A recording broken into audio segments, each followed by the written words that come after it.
So Ryan, about sort of coming to the party. Well, they are, Rob, and it's amazing what a little bit of competition does. The Central Canterbury Plains boys who have their own wells, or had their own wells with their own electric pumps, of course, and motors, the ones who are participating in the scheme are now having high pressure water delivered to their farm gate.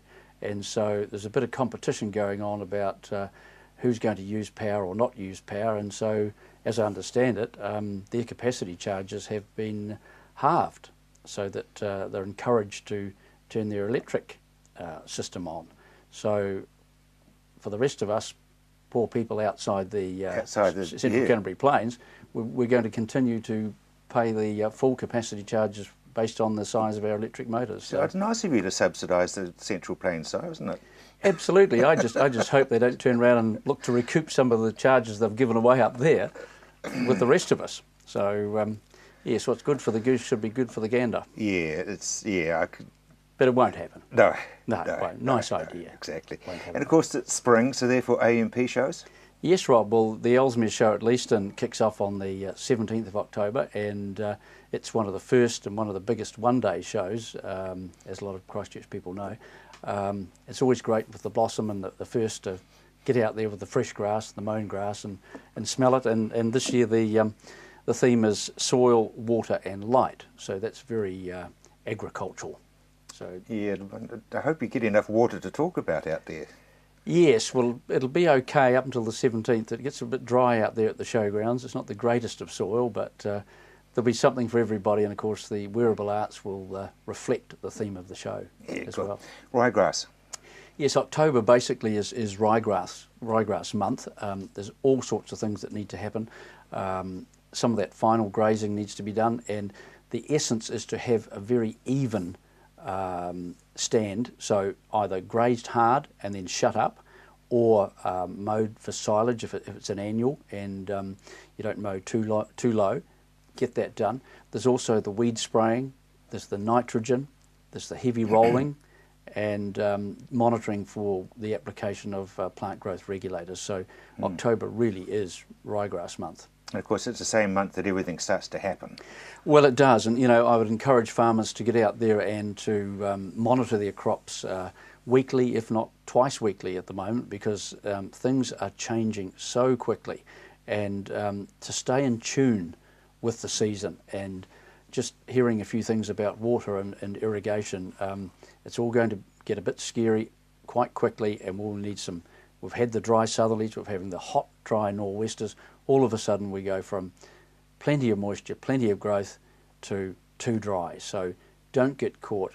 I think that the essence this year would be to start early and just keep on plugging. Okay, now of course we're also heading towards Porina and grass scrub. Yes, well, with the irrigation and with the cover that farmers have to grow for the biomass for things like wheat and barley and ryegrass, they create a lovely environment for grass scrub and porina to live in and to lay their eggs and to survive in. And it's the sunlight, and if you're in a parched drought situation, North Canterbury probably won't be bad, because the eggs of the grass scrub and the porina that are laid will be fried up in the sun, and the ground will be that hard that the grass scrub can't burrow into the ground to lay their eggs. So the opposite, of course, for irrigated country. And so it's almost interesting, because it's as though nature lets the population expand when there's food, but it won't let it do anything when there's not.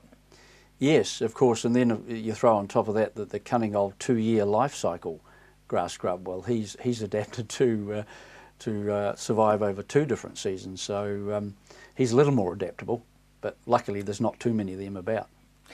Aphids?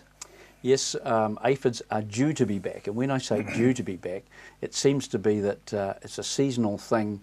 They come back within a period of about a maximum of 2 weeks difference each year. They've been slow this year because of the wind and the rain that we have had, and wind and rain is more damaging to aphid populations than snow and frost. So people don't realise that, and yeah, the aphid have been slow to come, but look at those monitor plants. Look at sow thistle, prairie grass, the roses. Yep.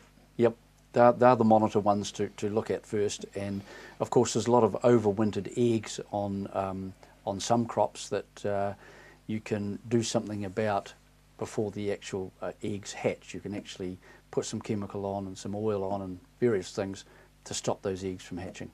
But don't miss out on any sprays if you've got them scheduled. Yes, indeed.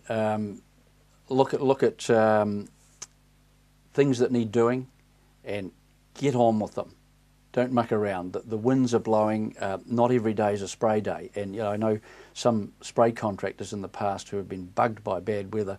Farmers ring them up and say, when are you coming? When are you coming?